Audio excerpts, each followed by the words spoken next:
¿Qué tal, amigos y amigas? Bienvenidos a una emisión más de su programa Expediente INACYPE. Soy Rafael Ruiz Mena y me da mucho gusto recibirlos el día de hoy. En esta oportunidad hablaremos de un tema que es recurrente en medios de comunicación, en pláticas entre amigos, y es el relativo a los derechos humanos, y lo vamos a hacer relacionado con el tema de la reciente reforma penal. Y para ese efecto hemos invitado a una persona que considero es un invitado de lujo, tanto por su preparación profesional como por el encargo que viene desarrollando, que es el doctor Raúl Plasencia Villanueva. El doctor Raúl Plasencia Villanueva es licenciado en Derecho por la Universidad Autónoma de Baja California, maestro y doctor en Derecho por la propia UNAM, donde también es investigador nivel C del Instituto de Investigaciones Jurídicas de la UNAM, investigador del Sistema Nacional de Investigadores del CONACYT, miembro de número de la Academia Mexicana de Ciencias Penales y, como comentaba, primer visitador general de la Comisión Nacional de Derechos Humanos, además de artículos y libros que ha escrito sobre esta y otras materias. Bienvenido, Raúl, y muchas gracias por aceptar la invitación. Muchas gracias por la invitación a ti. Muy bien. Raúl, me gustaría empezar para que sea como a manera de introducción del tema que nos va a ocupar el día de hoy. Por ejemplo, la distinción de esto que hablamos entre derechos humanos, derechos fundamentales, garantías individuales, que luego hay algunas discusiones ahí teóricas de que si son lo mismo, que si no son lo mismo, que unos repiten a los otros. En términos generales, ¿qué podríamos decir de estos tres conceptos? Sí, mire, es un tema muy importante cuando tratamos de establecer qué son los derechos humanos y cómo los distinguimos en cuanto a las garantías individuales o en cuanto a los derechos fundamentales. Yo creo que podremos partir de una base muy elemental, en el sentido de que los derechos humanos son un objeto de protección de las garantías individuales. En toda constitución de todo país existen una serie de derechos que son, dijéramos, inalienables, que no deben ser, en todo caso, vulnerados bajo ninguna circunstancia y que ameritan la máxima protección. Estos derechos se protegen a través de lo que llamamos garantías individuales y el objeto de protección de los mismos son los derechos humanos. Así, por ejemplo, la vida, la libertad, la seguridad jurídica, la legalidad, la propiedad, son en sí los derechos humanos fundamentales, esenciales para todo ser humano, que se necesitan respetar para que pueda desarrollarse la persona de una manera adecuada. Se les llama también fundamentales, en la medida que demandan del máximo respeto por parte de la autoridad y por otra parte también del mayor ejercicio por parte de todos los individuos para efecto de que pueda cumplir de una manera adecuada con los objetivos que se plantea como persona, para que pueda desarrollarse libremente en la sociedad. Ahora, Raúl, en términos generales, sin ser técnico en el planteamiento del asunto, el mecanismo que tenemos los mexicanos para eventualmente defendernos de un acto de autoridad que en principio pudiésemos considerar arbitrario es la figura del amparo. Es decir, que nos brinde protección el Poder Judicial de la Federación respecto a la autoridad que está violentando una garantía individual que en principio protege un derecho humano. En ese orden de ideas, ¿es necesario, por ejemplo, la existencia de comisiones, que entiendo que son figuras que tienen su origen en países escandinavos, que propiamente no tienen una figura de protección similar al amparo, ¿no? ¿Hay algo de esto? Sí, mira, es muy importante aquí cuando hablamos de la defensa de los derechos humanos y cuando tratamos de explicarnos el porqué de la existencia de las comisiones públicas de derechos humanos o también, como se les llama en Europa, los defensores del pueblo. La manera de defender las garantías individuales, la manera de defender la Constitución tiene por lo menos dos vías. Una vía que implica acudir ante los tribunales, pero para acudir ante un tribunal se requiere contar con un abogado. Y para poder contar con un abogado se requieren recursos económicos también, generalmente.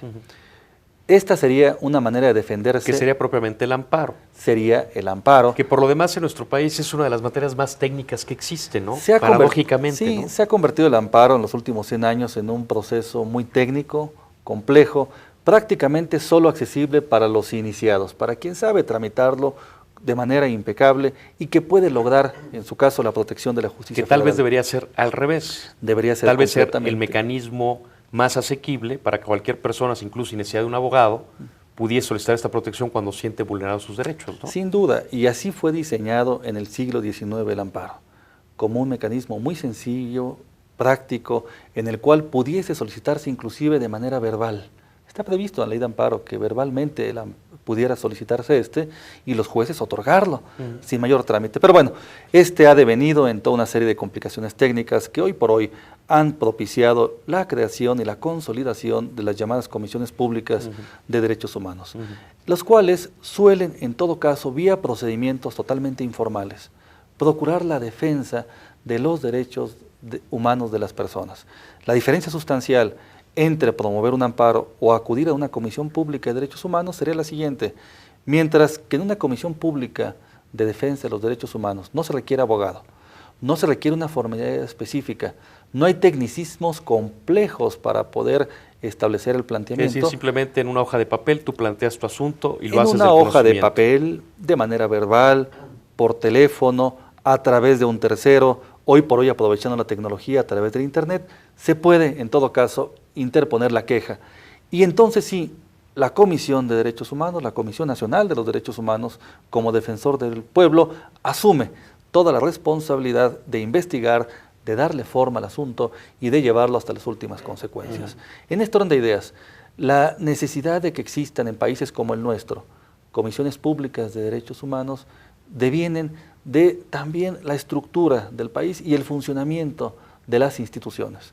Hoy por hoy, en países como el nuestro, tenemos una buena cantidad de prácticas administrativas que son contrarias a la ley, que son contrarias a los derechos de las personas y que se requiere que instituciones públicas hagan los señalamientos para que éstas puedan eliminarse.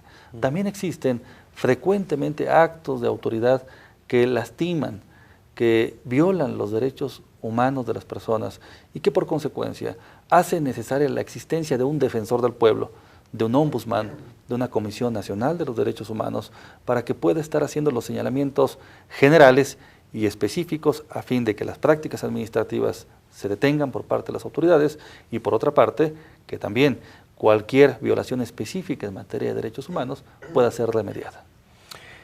Por ejemplo, Raúl, ¿tú piensas que si tuviésemos, por ejemplo, un amparo mucho menos técnico, a la manera que esbozabas en el siglo XIX, que incluso de manera oral, como efectivamente lo prevé la ley de amparo, y que sea asequible para las personas, esto serviría para eventualmente no tener una Comisión de Derechos Humanos? Bueno, es decir, si esto fuera, o dicho o preguntado de otra manera, ¿tenemos comisiones de derechos humanos porque nuestro mecanismo constitucional de protección no es efectivo? Yo creo que ese es uno de los motivos por los cuales existen las comisiones públicas de derechos humanos, unos. Pero hay otro que es quizás mucho más importante, el tema de la cultura en materia de derechos humanos en un país como el nuestro. Una de las problemáticas principales en el tema de derechos humanos en México lo es la falta de cultura en cuanto a qué son, cómo deben observarse y por quiénes deben observarse. Trátese de los particulares, trátese en todo caso de los servidores públicos. Hoy por hoy en el servicio público tenemos esfuerzos muy importantes a través de la Comisión Nacional de los Derechos Humanos para difundir una cultura en el sentido de cómo observar y respetar los derechos humanos. Pero también tenemos actividades muy importantes hacia la sociedad en general para que conozca con toda precisión cuáles son sus derechos, cómo los puede hacer valer y cómo acudir ante qué tipo de instituciones para que estos puedan hacerse efectivos. De tal manera que no solo es el tema de la defensa de los derechos humanos, sino también el tema de la promoción de la cultura en materia de derechos humanos. Que en general tenemos un problema de cultura de legalidad muy serio en el país, ¿no? Sin duda. Yo no sé si ciudadanos de la República, Raúl, como tu caso, oriundos de un estado fronterizo, en tu caso la ciudad de Tijuana, creo que se logra percibir con mucho mayor claridad, ¿no? De al cruzar una frontera, como de pronto la gente adquiere una cultura de respeto a ciertas normas de convivencia básicas, de tránsito y de otra naturaleza, pero estando en territorio nacional no lo hace. Ese es un punto, Rafael. Cuando uno tiene la posibilidad de viajar a otro país y observa inmediatamente ciertas normas de conducta acordes a leyes de ese país. Pero otro tema también muy importante lo es las grandes asimetrías que hay en un país como el nuestro entre zonas urbanas, zonas suburbanas y zonas rurales. La situación educativa del campo es muy distinta de la situación educativa de las grandes ciudades. Y la educación en las grandes ciudades no suele ser a veces muy similar a la de ciudades pequeñas o medianas. Esto va trayendo como consecuencia que un tema fundamental del conocimiento de la ley, no resulta ser tan completo, tan claro como quisiéramos para poder fortalecer el Estado de Derecho a través del conocimiento de la ley, pero lo más importante, la observancia de la misma, del cumplimiento de las normas que están previstas en la Constitución, en la legislación secundaria, y que evidentemente hay una conciencia social en torno a la manera como debe de comportarse. Raúl, la Comisión Nacional de Derechos Humanos, de la cual eres primer visitador general, es un organismo constitucional autónomo. Para la gente que nos escucha, Raúl, que no son abogados, ¿cómo les podemos explicar qué es un organismo constitucional autónomo? Fíjate que eso es muy importante también porque en ocasiones las personas que acuden a la Comisión Nacional de los Derechos Humanos no alcanzan a distinguir, número uno, que no somos parte del gobierno federal. Número dos, que al no ser parte del gobierno federal tenemos una autonomía, la cual implica que solamente podemos nosotros informarle al Congreso de la República, pero que no podemos recibir ni estamos en posibilidad de recibir instrucciones de ningún servidor público. Esto es la autonomía de la Comisión Nacional de los Derechos Humanos, una institución al margen del gobierno federal, no es gobierno, y segundo, que no debe de recibir instrucción de ningún servidor público. ¿Para qué esto? Para que podamos actuar con total independencia, con total imparcialidad y en ejercicio de la autonomía que tenemos, autonomía sustentada en estas características. Entonces, la autonomía constitucional quiere decir que no depende ni del presidente de la República, Poder Ejecutivo, ni dependen del Congreso de la Unión, ni del Poder Judicial. O sea, ninguno de ellos puede hablar para darles instrucciones, o alguna, digamos, su naturaleza es a la par que ellos. Por así decir, somos un organismo, efectivamente, que es del Estado mexicano, no dependemos, como tú pero dices, de ninguno de los tres poderes y federales. no depende de ninguno de los otros tres poderes federales. La estructura de las comisiones de derechos de los estados, me imagino que son variadas, pero siguen este mecanismo de estructura y naturaleza jurídica como el de ustedes, es decir, Sí, hay una por autonomía. supuesto. Sí, sin duda, sin duda. Las comisiones estatales de derechos humanos, que hay una en cada estado de la República, también tienen una autonomía funcional, estructural de los gobiernos estatales. Y lo más importante, también son autónomas de la Comisión Nacional de los Derechos Humanos. Nosotros lo único que podemos hacer es tramitar recursos de inconformidad o de queja en contra de los trámites que se lleven a cabo en una comisión estatal de derechos humanos o bien en contra de la Comisión de Derechos Humanos del Distrito Federal. Eso es. En ese tema de los derechos humanos también luego se habla de derechos humanos de primera generación, de segunda generación, tercera generación. ¿Qué es todo esto de este tipo de derechos? Mira, durante mucho tiempo se estuvo manejando teóricamente que podríamos dividir los derechos humanos en generaciones, partiendo de la base precisamente de cuáles son los primeros que empezaron a reconocerse en instrumentos internacionales o bien desde la Declaración Francesa de los Derechos Humanos. En ese sentido se decía que la vida, la igualdad, la propiedad, la seguridad jurídica, la legalidad pudiesen ser derechos de primera generación y que pudiésemos englobar en derechos de segunda generación. Y que nadie discutía, digamos, esos eran como que los primarios, ¿no? Sin duda. Y luego surgieron algunos otros de segunda generación y unos más de tercera generación, como está, por ejemplo, el derecho a la solidaridad, el derecho a la paz, pero que hoy por hoy resulta muy discutible si debemos, en todo caso, continuar con una discusión de estas características o si más bien debemos tener muy en claro que hay derechos que son fundamentales, esenciales para las personas y hay otros derechos que son programáticos.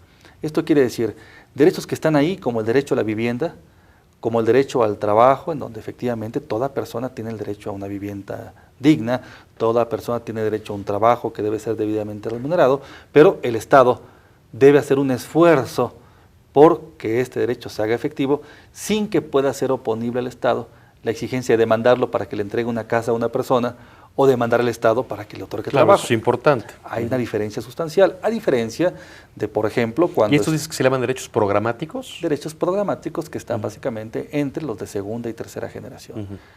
En la Comisión Nacional hemos, en todo caso, tratado de, en el nuevo Manual de Calificación de Derechos Humanos, evitar discusiones de estas características y dejar muy en claro que están los derechos humanos ahí, reconocidos en la Constitución Política de los Estados Unidos Mexicanos, en los tratados internacionales de los que nuestro país es parte y que por consecuencia no hay justificación alguna como para darle mayor o menor prevalencia a unos sobre de otros.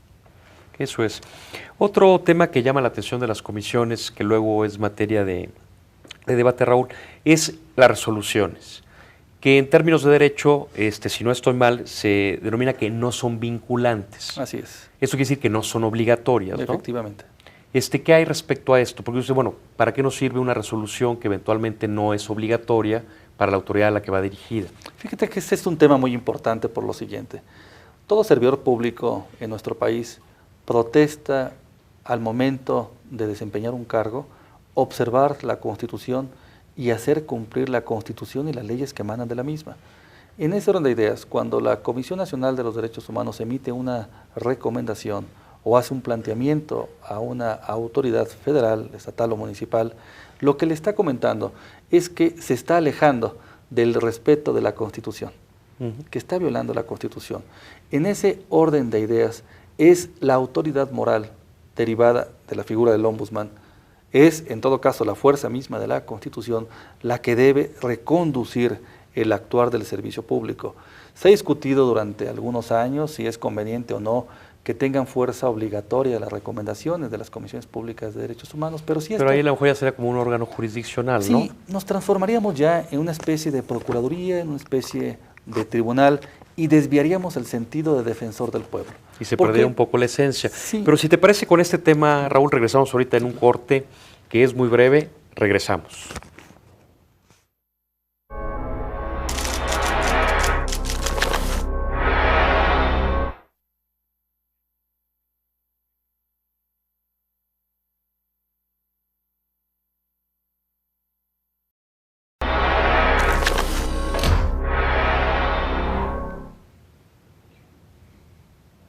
Muy bien, regresamos. Gracias por continuar con nosotros.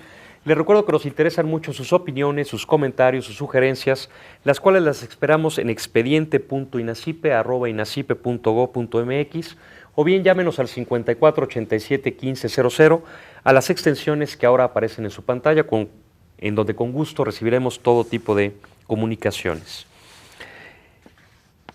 Nos quedamos antes del último corte, Raúl, en una parte importante de la actividad de la comisión y en general de las comisiones estatales de derechos humanos, el carácter de sus resoluciones. Decíamos que no eran vinculatorias, es decir, esto quiere decir que la autoridad las acepta o no las acepta, ¿no?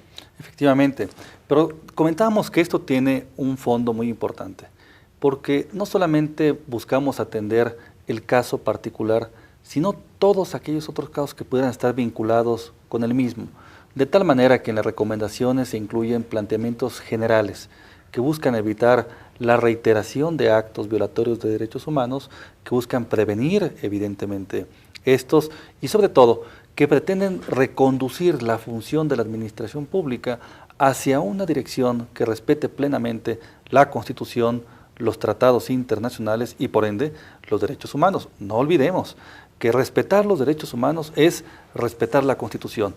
Violar un derecho humano no es otra cosa que vulnerar la Constitución. De ahí que aquel argumento que frecuentemente escuchamos por parte de algunos individuos en el sentido de que los derechos humanos son un tropiezo o en todo caso un obstáculo para poder cumplir con una función, no es Eso otra es algo cosa, que te iba a sino preguntar, Raúl, porque es una... algo con lo que siempre se está juzgando a las comisiones, ¿no?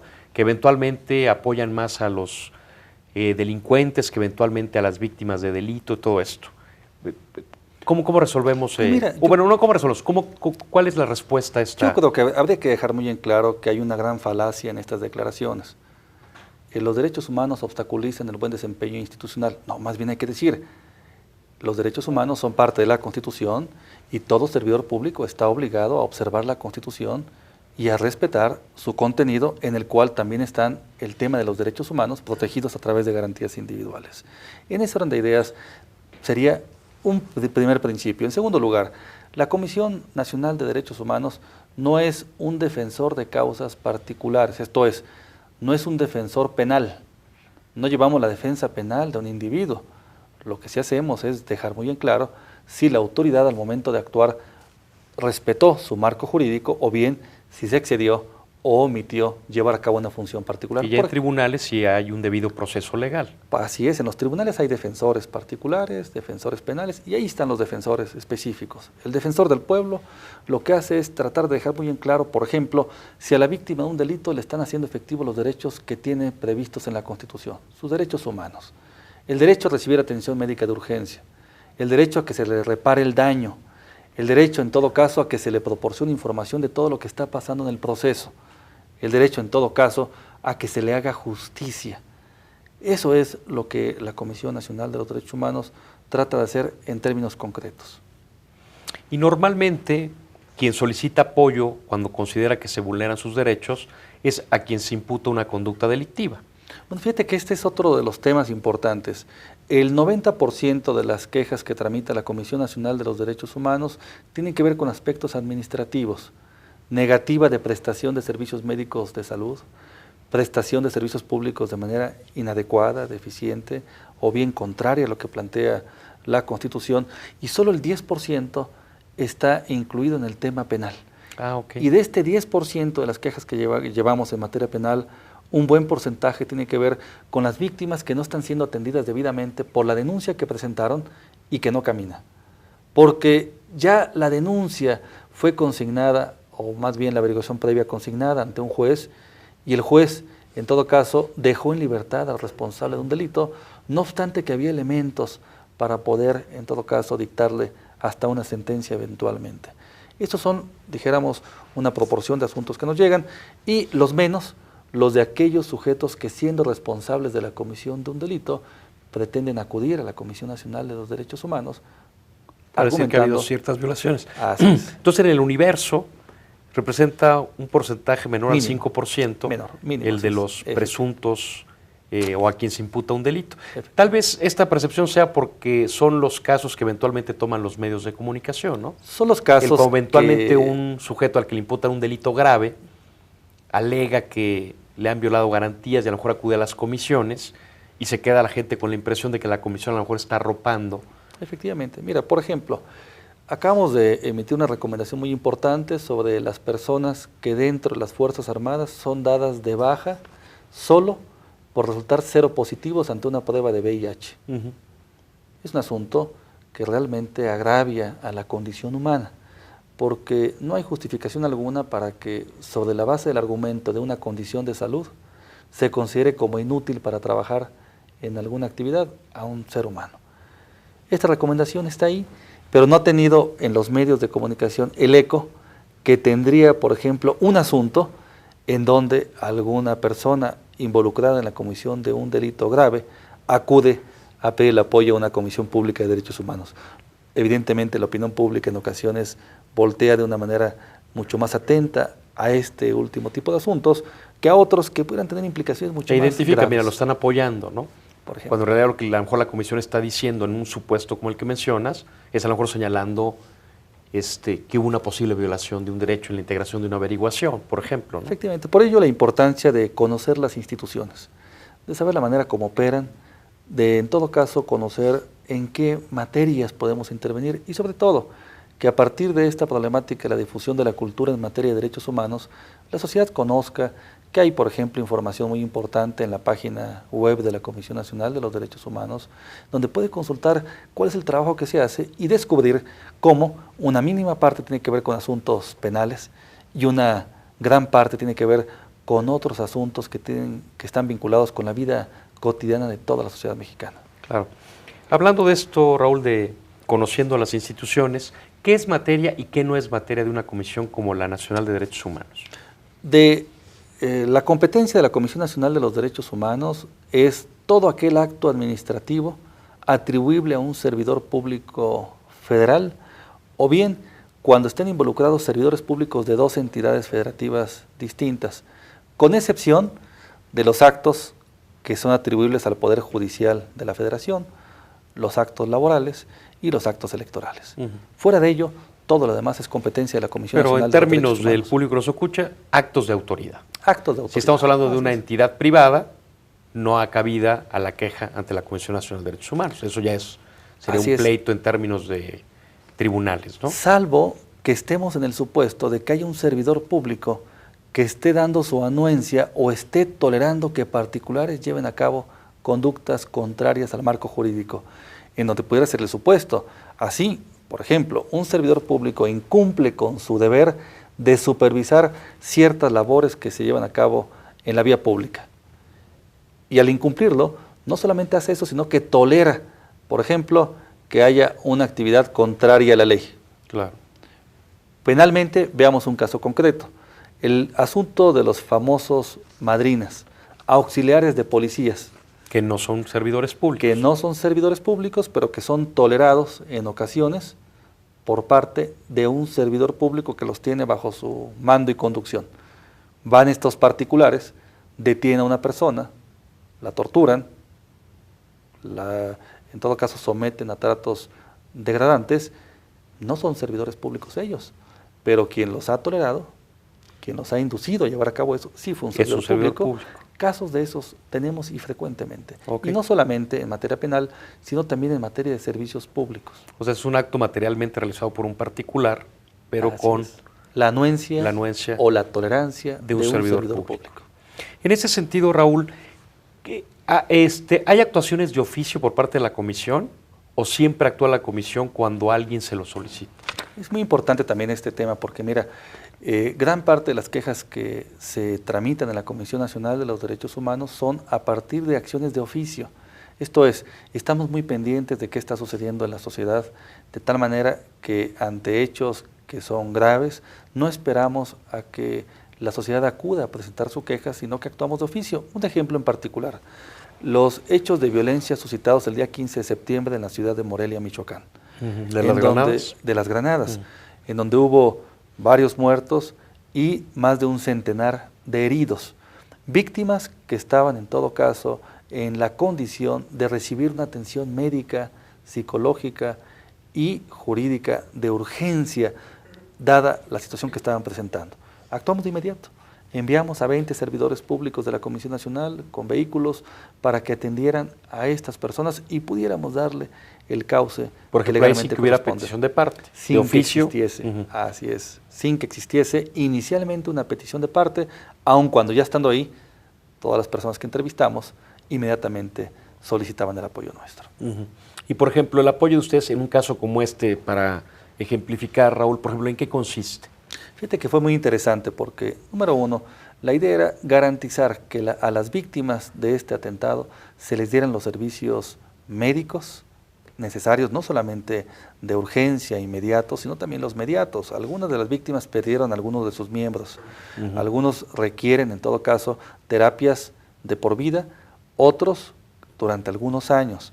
Todos ellos, en todo caso, ameritan una reparación del daño. En este orden de ideas lo que estuvimos haciendo fue, número uno, contactando a las víctimas. Número dos, organizando a las instituciones del gobierno del Estado, municipales y federales, para poder canalizar los esfuerzos a fin de que pudieran estos tener el mejor resultado hacia las víctimas de este terrible atentado. Lo logramos y establecimos una red de atención a las víctimas para este caso concreto, pero que servirá también para todos los casos futuros que se lleven a cabo. El estar organizados, el estar preparados para reaccionar ante un atentado de estas características, creo que es fundamental. Un tema que es muy relevante, Raúl, y que de alguna manera lo tocamos ya, y que lo vamos a abordar con motivo de la reforma penal, es derechos humanos contraponiéndolo al tema de seguridad, que es donde luego hay también un conflicto en términos de opiniones de distintas personas. Yo recuerdo un caso que planteó este célebre profesor alemán, Klaus Roxin, que te lo comento. Él inicia una disertación con base en un caso real sucedido en Alemania, donde logran capturar a un secuestrador de un menor, pero el menor continuaba secuestrado. Entonces la disyuntiva, el secuestrador no quería decir dónde estaba el niño secuestrado. La disyuntiva era torturar o no al sujeto para que dijera dónde estaba el niño. Finalmente el sujeto no habla, no dice dónde está el niño y finalmente el niño aparece muerto. Entonces genera una gran conmoción, con una gran cantidad de opiniones, y él diserta sobre el tema ya desde un punto de vista jurídico, de derechos fundamentales, Y él concluye que no tiene el Estado la potestad, incluso en esos casos, de generar este tipo de tortura física o psicológica o de otra naturaleza, no sea de otra naturaleza, para obtener una confesión. Este es tal vez el caso extremo del tema. Pero ¿qué opinión te merece este tema y en particular esta visión de derechos humanos contra seguridad? Mira, es un tema evidentemente que puede ser abordado desde dos perspectivas. El maestro Roxin, en el ejemplo que tú citas, lo plantea en ese sentido. Por un lado, la perspectiva de aquellos que dicen que tienen que utilizarse medidas extremas, inclusive contrarias a la Constitución, para garantizar una mayor seguridad a las personas. Lamentablemente en un país como el nuestro, cada vez son más las voces desde el sector gobierno, tanto federal como estatales e inclusive municipales, que plantean que es un obstáculo la Constitución para poder cumplir con su deber. Otros consideramos que esto es una gran falacia, que la fuerza del Estado debe sustentarse, número uno, en el respeto de la Constitución, en el respeto de la ley, y número dos, en el aprovechamiento de las mejores personas y de todos los recursos que tiene a su alcance para poder prevenir el delito e investigarlo cuando el mismo ya se dio. Es hasta cierto punto incomprensible que se pretenda argumentar que solo se va a llevar a cabo una investigación de manera adecuada si es que se tortura a una persona para que logre confesar. Mira, Rafael, desde los inicios del derecho penal fue la confesión la que se utilizaba como la llamada reina de las pruebas, porque resultaba más o menos fácil a través del tormento, a través de la tortura, obtener una confesión. Y ya una vez hecha la confesión. Y una vez hecha la confesión, en esa época era suficiente para que pudiera dictarse una sentencia. Pero estamos hablando de hace algunos siglos, de cuando no había constituciones, de cuando no había garantías individuales, de cuando las personas no tenían derechos, o cuando su único derecho era callar y soportar la embestida de un Estado totalmente autoritario. Cuando surge la concepción del Estado democrático de derecho, que un Estado democrático de derecho no es otra cosa, sino básicamente que existan reglas muy claras de cuáles son los derechos de las personas y cuáles son los límites de actuación de los servidores públicos. ¿Hasta dónde puedo actuar yo como servidor público? ¿Existe justificación de un servidor público en el sentido de tener que violar los derechos de otra persona para poder trabajar? Parecería ser que no, en el esquema de un Estado democrático de derecho.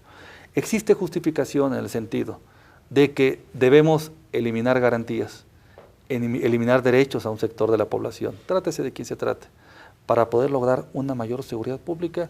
Tal parece que tampoco hay justificación adecuada en forma alguna. Por el contrario, si hoy por hoy lo que hemos tenido en el último siglo ha sido una evolución muy grande de la delincuencia, una transformación de la delincuencia, y en su caso, una contención de las instituciones, no han evolucionado en temas de investigación como evolucionó la delincuencia para lograr sus objetivos. No tenemos al mismo tipo de delincuentes de principios del siglo XX. Cuando hablábamos, por ejemplo, de aquel carterista que le llamaban el Manos de Seda, que lograba sustraer la cartera del saco de un sin que se percatara la víctima. Sin que se percatase. Ahora no. Ahora tenemos a bandas organizadas que planean sus delitos actuando con la mayor de las violencias que uno pudiera imaginarse. Deberíamos tener también en contraposición a una organización encargada de investigar la manera como operan estos comandos, estas bandas organizadas, pero utilizando estrategias modernas, estrategias del siglo XXI, la tecnología y, por supuesto, lo que siempre hemos dicho en materia penal, investigando antes de detener y no detener para investigar. Lamentablemente, en un país como el nuestro, sigue todavía utilizándose una práctica del siglo XVIII o desde mucho antes, que es la de primero detengo y luego investigo. Y esto no solamente trae la consecuencia de que se utilizan prácticas como la tortura, sino algo que es peor aún, el problema de que en ocasiones la única prueba que se logra obtenerlo es la confesión del detenido. Y al final el delincuente termina en la calle en lugar de terminar en prisión. Y todo esto por falta de una investigación adecuada. En ese orden de ideas, si queremos, en todo caso, tener una mayor seguridad pública, yo creo que debemos de empezar por respetar de una mayor manera a la Constitución, y una forma de respetar la Constitución lo es observándola. Evitar la tendencia de decir, reformémosla, quitemos los obstáculos para poder cumplir, porque ese extremo llegaremos al caso de eliminar completamente la Constitución. Y respetar los derechos fundamentales. Y esto nos va a llevar a nuestro último tramo, Raúl, a hablar precisamente de la reforma penal y en su apartado de derechos humanos, que tiene que ver con lo que hablas ahorita, arraigo, intervenciones, comunicaciones. Pero de eso hablamos ahorita. Vamos a un corte, es muy breve, regresamos.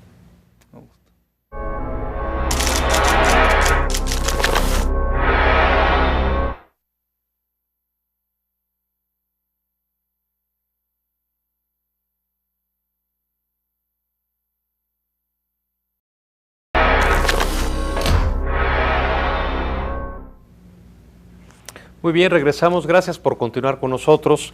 Les recuerdo que nos interesan mucho sus opiniones, sus comentarios, sus sugerencias, las cuales esperamos en expediente.inacipe@inacipe.gov.mx, o bien llámenos al 54 87 15 00 a las extensiones que ahora aparecen en su pantalla, donde con gusto recibiremos sus comunicaciones. Entramos a la parte, Raúl, de la reforma penal, bueno, a la reforma constitucional en su parte procesal penal, donde establece reglas particulares para temas de delincuencia organizada.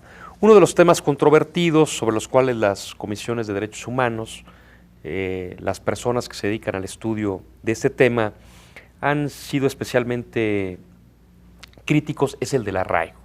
Es decir, esa circunstancia que se pueda solicitar al juez, tener 40 días detenida una persona en lo que se integra la averiguación y eventualmente ampliarlo a 40 días. La pregunta es, Raúl, ¿no consideras tú que esa es una herramienta que eventualmente puede ser válida para enfrentar a un tipo de delincuencia que no es la ordinaria, que no es el carterista, que no es el robo a transeúnte, sino que ya es grupos organizados con infraestructura económica y de otra naturaleza que hay que enfrentar de manera especial? Mira, sin duda que como figura jurídica es útil, por supuesto. El problema aquí surge cuando observamos la manera de cómo en los últimos 30 años el arraigo se fue desvirtuando completamente del sentido original. El arraigo surge específicamente allá a principios de la década de los 80 como una medida cautelar, una medida que buscaba evitarle consecuencias mayores a una persona.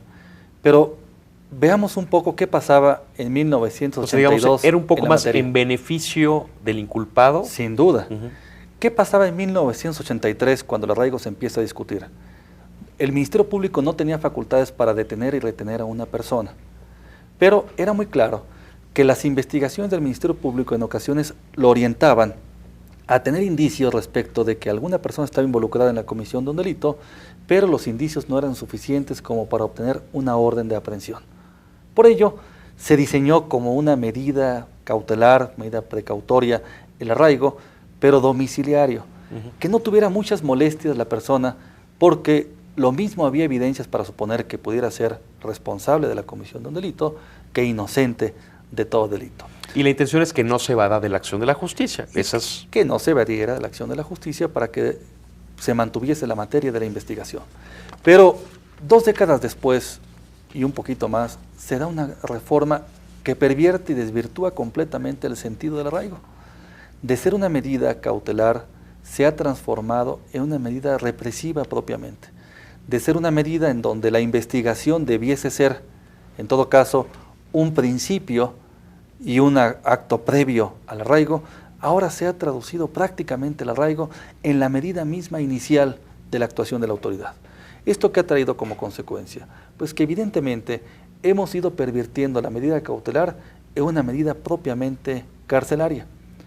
De ser un arraigo domiciliario, hoy hay centros federales de arraigos o Centro Federal de Investigaciones, como el que tiene la PGR, que es propiamente una especie de cárcel en donde están ahí arraigadas las personas. Ya no es su domicilio, sino que ahora lo es, en todo caso. Uno que proporciona la autoridad. Uno que proporciona la autoridad. Antes de esto eran hoteles o casas de seguridad. Número 2, tenemos la problemática relativa a de que ya no es el caso de que primeramente hay una investigación exhaustiva y con el objetivo de evitar que se vada de la acción de la justicia una persona, se le arraigue. No, ahora se le detiene y se le arraiga inmediatamente. Volvemos al mismo problema de la seguridad pública que platicábamos hace unos momentos.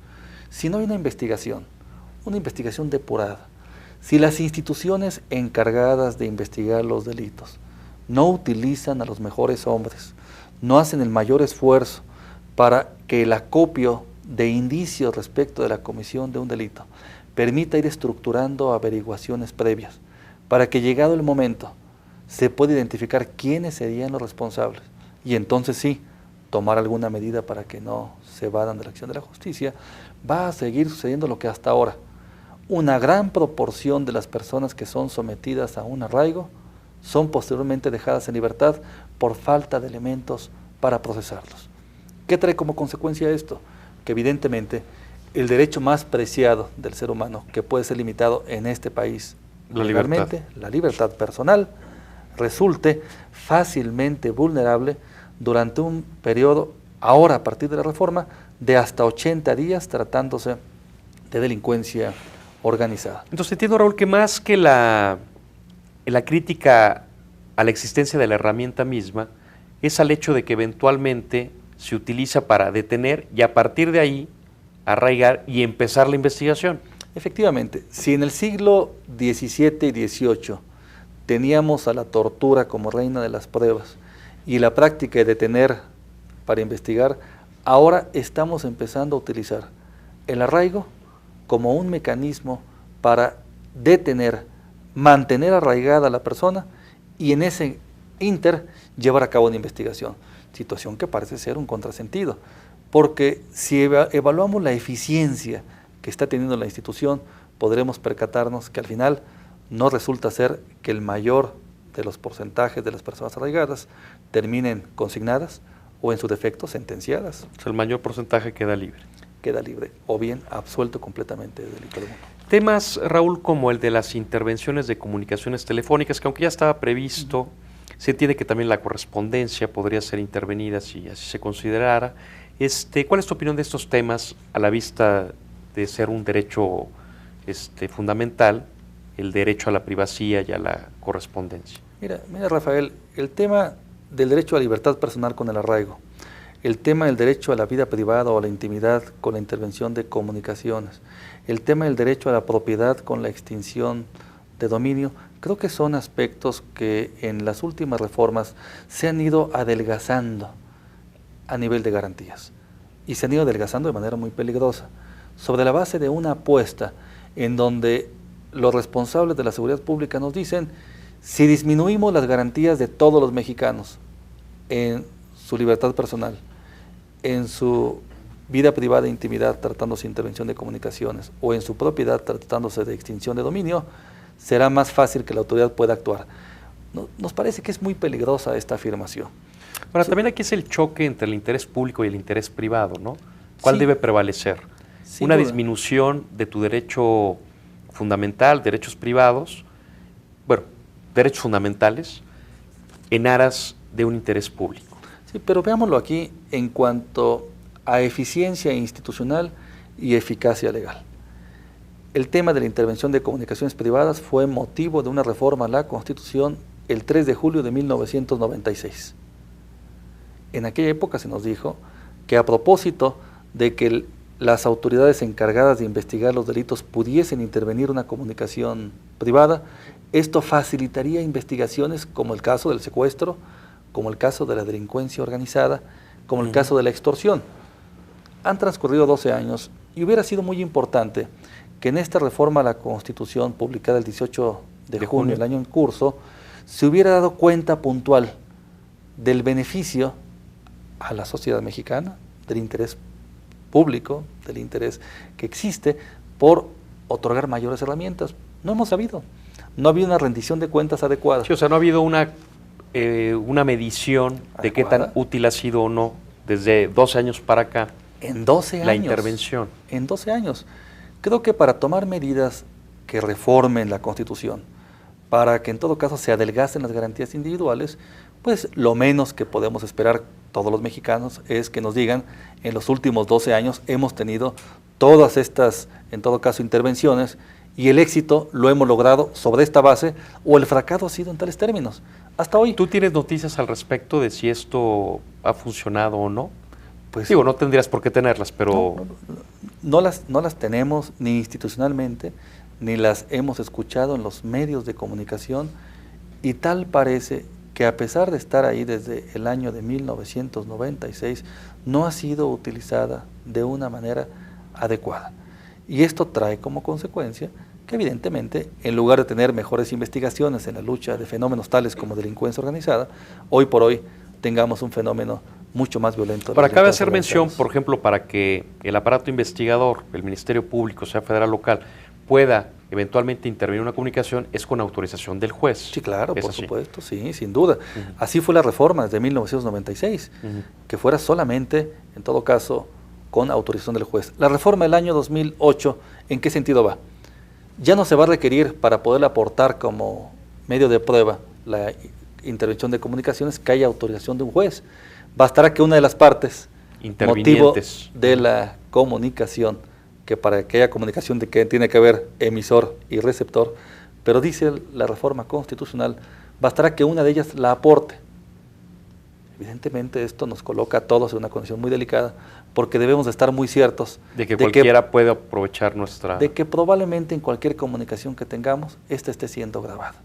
Y lo peor, que cualquier cosa que se diga, como vulgarmente lo escuchamos en algunos programas de televisión, va a ser utilizado en contra de uno mismo, ¿no? Trátese de lo que se trate. Me parece que entonces reformas como estas están sujetas a una evaluación y a una rendición de cuentas que es necesaria para el momento que estamos viviendo en nuestro país. Qué importante sería que nos dijeran, tales son el número de intervenciones de comunicaciones que hemos solicitado y nos han permitido tal cantidad de consignaciones. Si esto en todo caso tuviera resultados favorables, creo que todos aplaudiríamos una labor de esas características. Si no es el caso, se puede prestar en su defecto pues para ser motivo, por ejemplo, de descrédito o de otro tipo de tareas. Por ejemplo, hablando del derecho de propiedad, mencionabas también la extinción de dominio, Raúl, que es un tema que aborda la reforma constitucional. ¿Por qué no te gusta la figura de la extinción de dominio? Mira, Rafael, desde el año 99 se introdujo también una figura jurídica en nuestro país llamada el abandono de bienes en favor del Estado. Cuando escuchamos la denominación de esta figura en el ámbito penal, pues no parecía ser de naturaleza propiamente acorde a la materia de justicia penal. Sin embargo, se dejó pasar. El hecho de que se asegure un bien y después cause abandono en favor del Estado, decíamos hace cerca de 10 años que esto era algo así como la confiscación de un bien. Sin embargo, con todo y eso, la ley se aprobó, prosperó y ahí ha estado los últimos 9 años. La reforma del 18 de junio del año en curso plantea una nueva figura en materia jurídico-penal. Ya no solamente va a ser el aseguramiento de bienes, el abandono de bienes, el decomiso de bienes, sino que también tendremos una nueva figura llamada extinción de dominio. En la historia del país jamás habíamos escuchado una figura jurídica de estas características. En los sistemas jurídicos que yo he consultado, pues tampoco parece ser una figura jurídica muy acorde a una Bueno, entiendo que una experiencia que se ha tomado en consideración y que los propios operadores del sistema de justicia penal reportan como eficaz en su país es el caso de Colombia. Sí, claro, por supuesto. Nada más que hay que ver las diferencias de cómo se plantea en nuestro país, cómo se lleva el texto de la Constitución y cómo se engarza con una reforma llamada reforma en materia de justicia penal.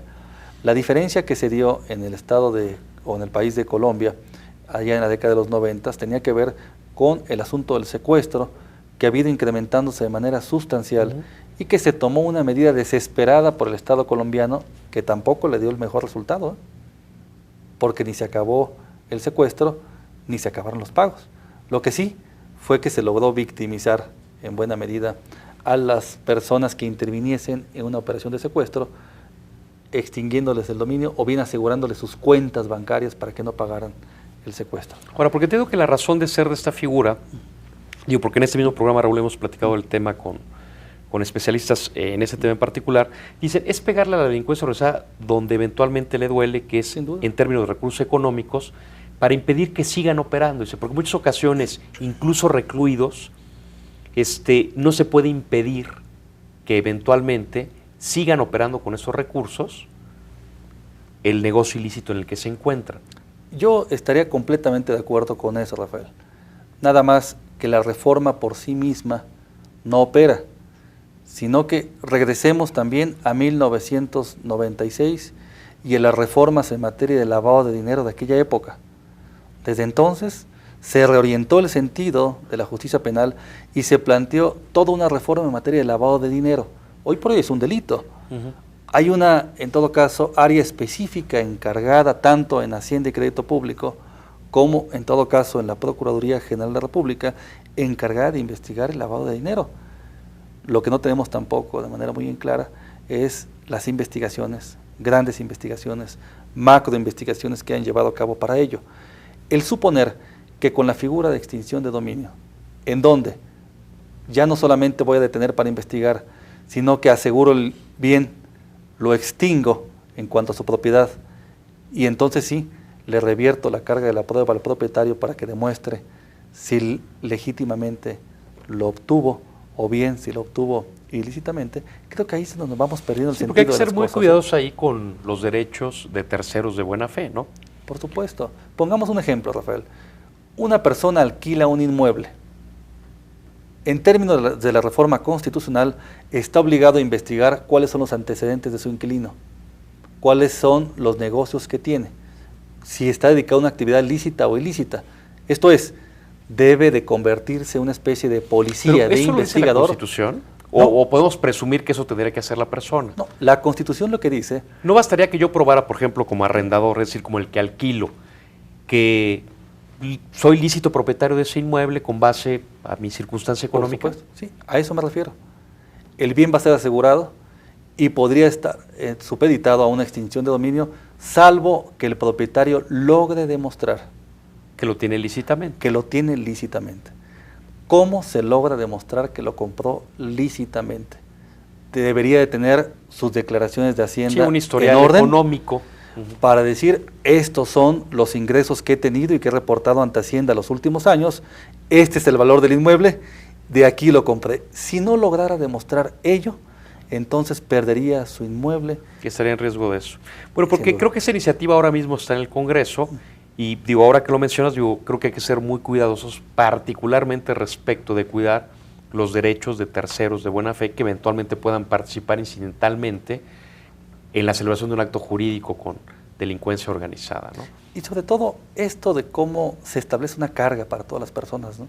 Si usted quiere alquilar, ahora conviértase en un investigador, investigue debidamente la licitud o ilicitud de las actividades para de su ver inquilino, a quién se lo rento. Cuando esto debería ser una responsabilidad del Estado.